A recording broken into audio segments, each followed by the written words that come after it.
Hi, welcome back to Math with me, Marisol Lopez, your second grade math virtual content specialist. Think of me as your teacher's helper. In this video, we will be working with money, well, virtually at least. We will practice using a new program that is available to us called Didax. I played around with it a little bit myself, and it is very student friendly. I think you're going to enjoy using these virtual manipulatives. All right, let's get started. At the bottom of this screen, you will see the website where you will find the Didax virtual manipulatives. When you first open it up, it looks like this. I'm going to click on the link so that we can practice virtually together.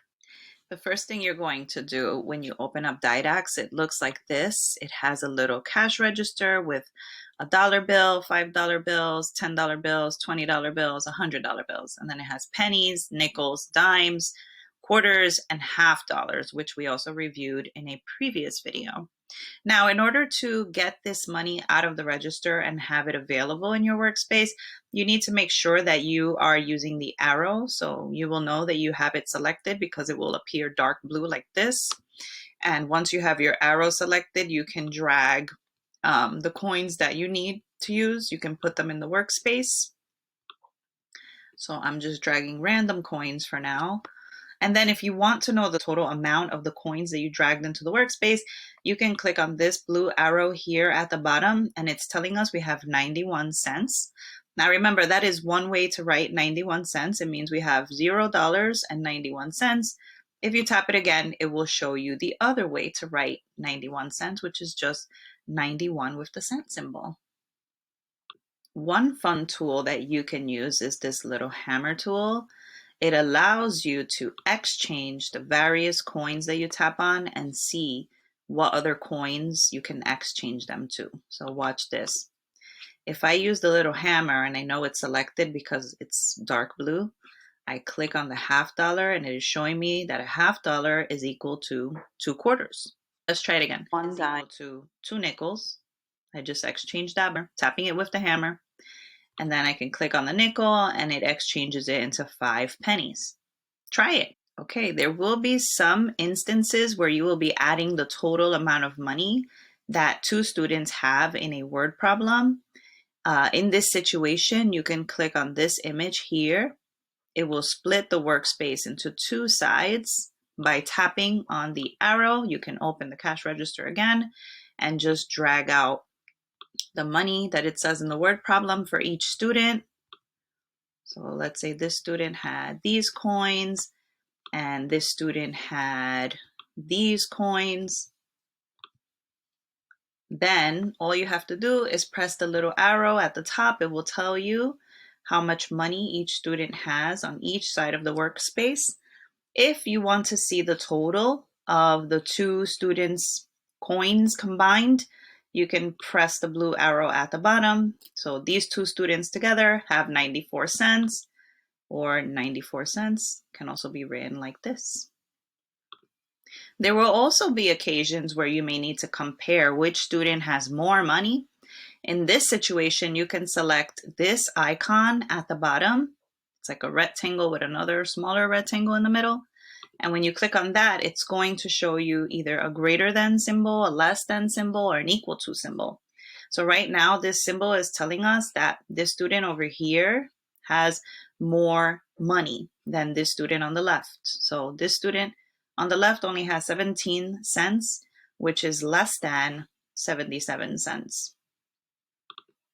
If you need to divide the workspace into 3 spaces instead of 2, you can also do that by clicking at the bottom here where the rectangle is divided into a 3-part workspace. And you see now we have another space to maybe put another student's coins in there and calculate all 3 quantities together. As mentioned before, if you tap at the bottom, it will always tell you the total amount of the money that's being displayed in all 3 of the workspaces. If you click on this icon here, it will arrange your money from greatest to least. So it put the dime on the top, the nickel in the middle, and then the pennies at the bottom. And here it put the half dollar, the quarter, and the pennies on the bottom. Let's try it again. I'm going to put a nickel over here, a dime over here, quarter over here, and let's tap the icon again. And yep, it put them in order from greatest to smallest. Quarter, dime, nickel. Whenever you need to clear your workspace, you can tap on this button at the top that says reset all, and it'll ask you, are you sure you want to clear all of your work? You can click where it says okay, and then we are back to the starting screen again. If you want to use only base 10 values, it allows you to do this by clicking on this button with the number 10 on it. Now you can see some dollars and coins have disappeared, so we only have $1 and pennies, $10 bill and dimes, and then the $100 bill to work with. If you want to label your work, you can click on this button at the top. These two are both text boxes. One text box opens up with an arrow, and you can type something like these are Danny's coins. And then maybe you want to label that group of coins. If you want a text box with no arrow, you can just click on this letter T here. You can type whatever you want. I'm just typing an example. This is my response. All right, let's look at an example from today's lesson. Let's read it together. It says, click on the money virtual manipulative to or use any method to help you answer the word problems below. And then they have a little picture here of the cash register I just showed you on Didax. The problem is, at her yard sale, Danielle got one $20 bill and five $1 bills last week. This week, she got three $10 bills and three $5 bills. What is the total amount she got for both weeks? So I'm already envisioning when I'm solving this problem on Didax, I'm going to split my workspace into two columns because she got some money on week 1, she got some money on week 2, and I want to combine both amounts to figure out the total. So whenever you see this icon, you can click on it and it will take you right to that website. Now, I'm going to be switching back and forth, and I'm doing that by clicking on the tabs up here. So again, she got one. Oh, let me go back and just divide this into two workspaces. Then I'm going to use my text box and I'm going to type week 1 and then another text box for week 2. That way, whoever is reading this knows which week is where. And then it says she got one $20 bill and five $1 bills on week 1. So one $20 bill and five $1 bills. So 1, 2, 3, 4, and 5. I'm going to squeeze it. I'm just going to organize this better.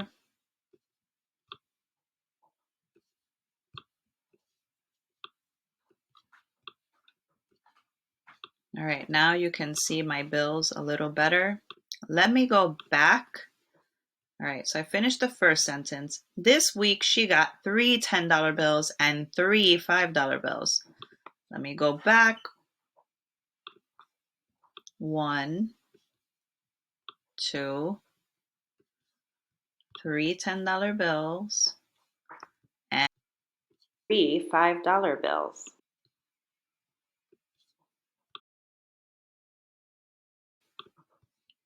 Let's go back to the question. What is the total amount she got for both weeks? Okay, so it already calculated for me. She had $25 on week 1 and $45 on week 2, but we don't have the total yet because I haven't clicked on this arrow. And now look, $25 plus $45 equals $70. So remember, you have to go back and answer the question. You can even, if you're working on an iPad, you can take a screenshot of this by pressing the home button and the power off button at the same time. And then you can put this picture into your Google Slides to show your teacher. As you can see, I took a screenshot of my work on Didax and I put it here for my teacher to see what I did.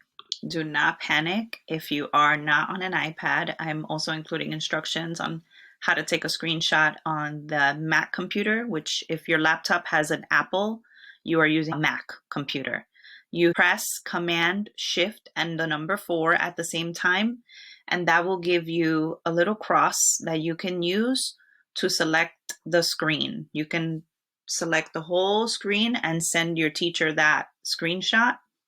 Or if you're working on a PC or a Windows computer, it has a logo like this, you have to press the Windows button. And then in the search bar, you type this snipping tool, and you will see the same thing across that will allow you to select the whole screen and put the image into your Google Slides.